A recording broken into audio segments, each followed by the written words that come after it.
Welcome back, everyone. On today's episode of Duty and Valor, you'll hear the story of a man who battled with his religious beliefs before reluctantly fighting in World War I. A man whose life of hunting and competition shooting would make him a deadly force on the battlefield. A man who led a small group of men in killing and capturing a much larger enemy force. This is the story of Medal of Honor recipient U.S. Army Sergeant Alvin York. Alvin was born on December 13, 1887 in Pall Mall, Tennessee, to parents William and Mary York, and he was the third eldest of 11 children. Life for him and his family was not easy, and the children had to miss a lot of schooling so they could help provide for the family. Following the death of his father, Alvin took on work as a blacksmith and helped care for his siblings. Though his family was religious and Alvin attended church regularly, he was not a model Christian. He drank a lot and continually got into fights before rededicating himself to a religious life in 1914. On June 5, 1917, about 3 years into World War I, Alvin was drafted into the U.S. Army. By this point in his life, he believed that the violence of war was against his religious belief, and he claimed conscientious objector status. On 3 separate occasions he applied but was denied an exemption as his church, the Church of Christ in Christian Union, was not a recognized sect of Christianity. By the fall, he had accepted the fact that he either had to report for boot camp or be arrested. He arrived at Camp Gordon in Georgia in the fall of 1917, where he continued to appeal for an exemption but was denied. At this point, he reluctantly continued his training. He was assigned to G Company, 328th Infantry Regiment, 82nd Infantry Division. As he was an experienced hunter, Alvin showed his aptitude with firearms, and he was recognized as a marksman. During training, Alvin made one last attempt for his conscientious objector status by petitioning directly to Major Buxton, his battalion commander. The two met privately for hours, where the two defended their positions by referencing biblical passages. Alvin left the meeting still not sure if he could accept the role of a fighting military man, so he returned home for a short time to reflect. He eventually decided that he would follow his soul and let God set a path for him in war, and he returned to his unit before they deployed to Europe. York, along with the other men of the 328th, arrived in France in June of 1918, and they were sent directly to the Western Front, shortly before the start of the Meuse-Argonne offensive.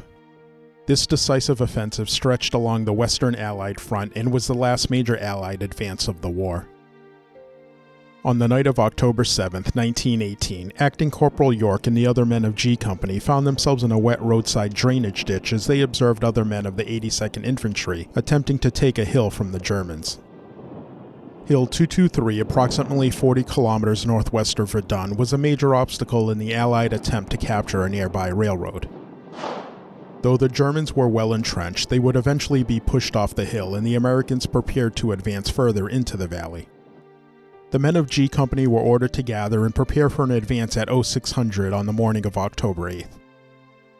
This advance was planned to start after a barrage of Allied artillery, but the barrage never came.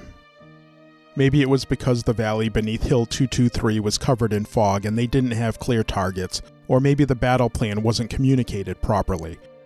Regardless, by 0610 the advance began without artillery support.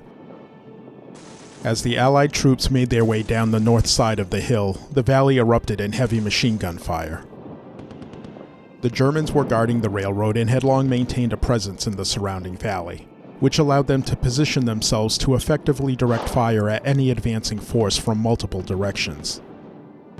The Germans were firing from 3 sides, but the fire was heaviest from the Allied left flank. Even though the valley was covered in heavy fog, the Germans knew that their fire was hitting their targets as they heard the screams of the injured and dying men. York, along with 16 other men, were ordered to flank the Germans and take out their machine guns that were pinning them down.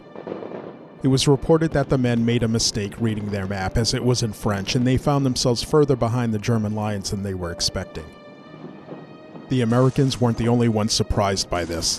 The superior German forces were no less so. They didn't know they were only facing 17 men, so they surrendered. Once they realized the small size of the American force, they began yelling, which alerted their comrades who came to their rescue. Atop a nearby hill, the German machine guns who were firing at the Allied forces then turned their guns around and yelled for their men to lay down before opening fire on the Americans. Of the 17 men, 9 were killed, but they didn't surrender. As all of the non-commissioned officers were killed, York was left in charge of the men. He returned the machine gun fire and kept moving. He said that the reason he did so was to force them to show their heads above the trenches in order to sight him in or swing their guns at him. And when they did lift their heads, he said he touched them off. The other men followed York's lead and effectively returned fire, which allowed them to advance up the hill at the machine gun emplacements. After killing a number of men, York began yelling at the Germans to surrender and come down the hill so he didn't have to kill anyone else. They refused, and at one point a German officer led 5 other men on a bayonet attack directly at York. He took aim at the furthest German with his .45 automatic pistol and killed him. He then aimed at the next furthest man and shot him. And he repeated this until all of the assaulting Germans were killed. A German commander made an error in estimating the size of the American force and surrendered his 90 men to the 8-man detachment. On their return to the Allied line, they encountered more Germans and they forced their captors to order them to surrender also. By the time they reached the line, they had taken another 42 men prisoner. Because of their heroism, the Allied forces were able to overrun the remaining German forces and they would soon capture the railroad as was their plan. In total, 132 Germans were captured, with countless others injured or killed, and 35 machine guns captured by the 8 men. Though the exact number killed is not reported, York was credited with killing 20 men by himself. He was also credited with leading the men to their unbelievable feat. In fact, it was so unbelievable that after the war on February 3, 1919, Sergeant York was ordered back to the battlefield to personally show General Pershing and other officers where and how such a small number of men captured 132 Germans and silenced so many machine guns. After a day out in the field, it was clear that Sergeant York's heroism in combat merited him being awarded the Medal of Honor, and it wasn't long after that he was given the award by General Pershing himself. Following the war, Alvin married Gracie Loretta Williams, and the two would go on to have 10 children, 3 daughters and 7 sons. Sergeant York tried to stay out of the public spotlight, and he dedicated himself to ensuring children had access to education. He built and ran the York Agricultural Institute in Tennessee, and his grandson, Army Colonel Gerald York, is quoted as saying that his grandfather wanted to be remembered for his work in education. Sergeant York gave permission for his story to be told on the big screen, as long as they didn't Hollywoodize his story, and in 1941 the movie titled Sergeant York, starring Gary Cooper, was released.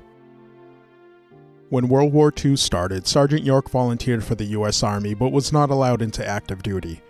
He was commissioned as a colonel in the U.S. Signal Corps and toured the U.S. on a war bond drive.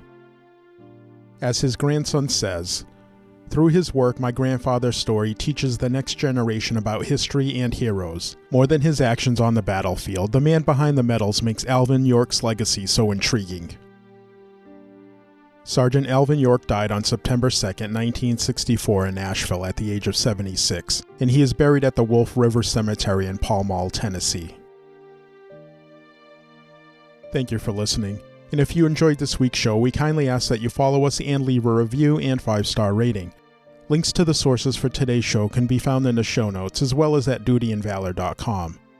And join us next week where we'll tell you the story of another true American hero.